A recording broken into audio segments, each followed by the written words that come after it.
तीसरा, better width is possible in double diagonal spread, कि आपकी जो प्रॉफिटेबल रेंज है वो डबल कैलेंडर स्प्रेड से ज़्यादा डबल डायगोनल स्प्रेड में आपको मिलने की गुंजाइश ज़्यादा होती है। वहाँ पे बेसिकली आप ज़्यादा वाइड एक रेंज को टारगेट कर सकते हो, यहाँ पे स्कोप होता है।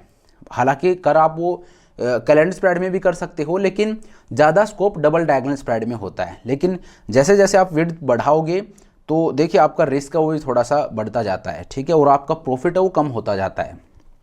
तो बेटर विड्थ है वो यहाँ पे पॉसिबल है डबल डायगोनल स्प्रेड में।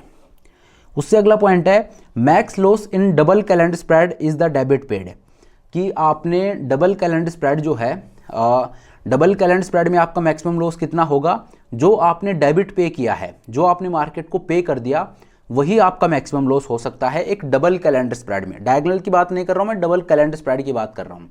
देखिए आपने करंट वीक का ऑप्शन सेल कर दिया, मान लीजिए 20,000 का ही आपने एक पुट ऑप्शन सेल कर दिया, और लेट से ये आपने सेल किया 50 रुपीज़ में, ठीक है। 20,000 के स्ट्राइक प्राइस का एक पुट ऑप्शन आपने करंट वीक में सेल कर दिया 50 रुपीज़ में। अब आप मंथ एंड एक्सपायरी में गए, अगले एक्सपायरी में गए, और वहां पे आपने क्या किया, 20,000 का एक पुट ऑप्शन बाई कर लिया 100 रुपीज़ में, ठीक है। तो 20,000 का पुट ऑप्शन करंट वीक में आपने 50 रुपीज़ में सेल किया, और 20,000 का put option month and expiry में आपने 100 रुपीज़ में बाई कर लिया। तो आपने सेल जब किया तो सिर्फ 50 रुपीज़ लिए, और जब आपने ऑप्शन बाई किया तो आपने 100 रुपीज़ दिए। तो यहाँ पे नेट आपने एक मार्केट को डेबिट पे किया है 50 रुपीज़ का। क्यों? क्योंकि आपने मार्केट को 100 रुपये दिए हैं ऑप्शन को बाई करने के लिए, और मार्केट से आपने 50 रुपीज़ लिए हैं ऑप्शन को सेल करने के लिए।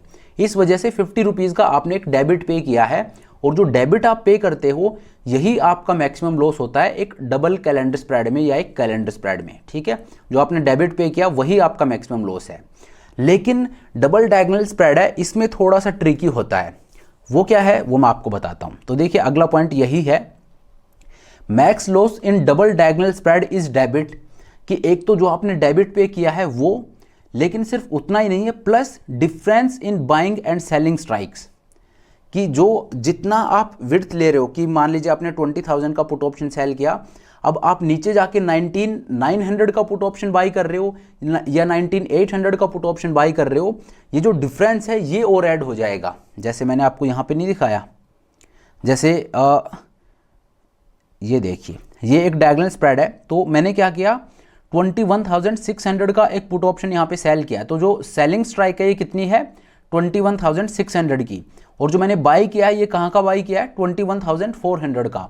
तो 21,600 और 21,400 कितना गैप है, 200 पॉइंट का। तो ये जो गैप होता है ये और ऐड हो जाता है, ठीक है। तो इसकी बात यहाँ पे चल रही है कि जैसे डबल कैलेंडर स्प्रेड है उसमें जितना आपने डेबिट पे किया है वही आपका मैक्सिमम लॉस हो सकता है, लेकिन डबल डायगोनल स्प्रेड जो होता है इसमें आपका मैक्सिमम लॉस क्या होगा, जो आपने डेबिट पे किया है वो, plus difference in buying and selling strikes, कि आपने कहाँ का ऑप्शन सेल कर रखा है और फिर कौन से स्ट्राइक प्राइस को आपने अगले एक्सपायरी में जाके बाई किया है, उन दोनों के बीच का जो गैप है वो और उसमें ऐड हो जाता है, ठीक है। तो इस वजह से आपका जो मैक्सिमम लॉस है वो बढ़ जाता है। इसी वजह से ये स्ट्रेटजी है ये थोड़ी रिस्की बन जाती है। अब ये जो डिफरेंस है इसको आप कम भी रख सकते हो, आप चाहो तो बढ़ा भी सकते हो।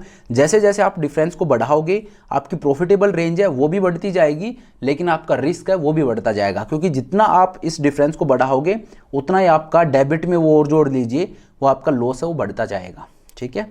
तो मैक्स लॉस है वो डबल डायगोनल स्प्रेड में ज़्यादा होता है, इसीलिए मैंने आपको बोला है कि risk is more than double calendar spread, के डबल डायगोनल स्प्रेड है उसमें ज़्यादा रिस्क होता है डबल कैलेंडर स्प्रेड से। उसका रीज़न है वो यही है कि यहाँ पे डेबिट जो आपने पे किया उसके साथ साथ जो डिफरेंस है आपके बाइंग और सेलिंग स्ट्राइक में वो भी ऐड हो जाता है आपके लॉस में, ठीक है। इसके अलावा difference in strikes minus credit received, वैसे तो आमतौर पे जब भी आप एक डबल डायगोनल स्प्रेड को ट्रेड करोगे तो वो एक डेबिट स्ट्रेटजी होगी, कि जहाँ एक ऑप्शन है वो आपने सेल किया है, मान लीजिए आपने 20,000 का एक पुट ऑप्शन है वो सेल किया है, और आपने 19,800 का पुट ऑप्शन है वो बाई किया है अगले एक्सपायरी में जाके, ठीक है। तो आमतौर पे तो क्या होगा कि ये एक डेबिट स्प्रेड ही होगा, स्टिल आप डेबिट ही पे कर रहे हो, ठीक है, क्योंकि जो ऑप्शन आप बाई कर रहे हो वो अगले एक्सपायरी का बाई कर रहे हो, हालांकि वो आप थोड़ा आउट द मनी में जाके बाई कर रहे हो, तो वो थोड़ा सस्ता मिलेगा, बट क्योंकि आप मंथ एंड एक्सपायरी में उसको बाई कर रहे हो तो टाइम वैल्यू उसमें जुड़ के और जहाँ का ऑप्शन आपने सेल किया है उससे वो महंगा ही रहता है।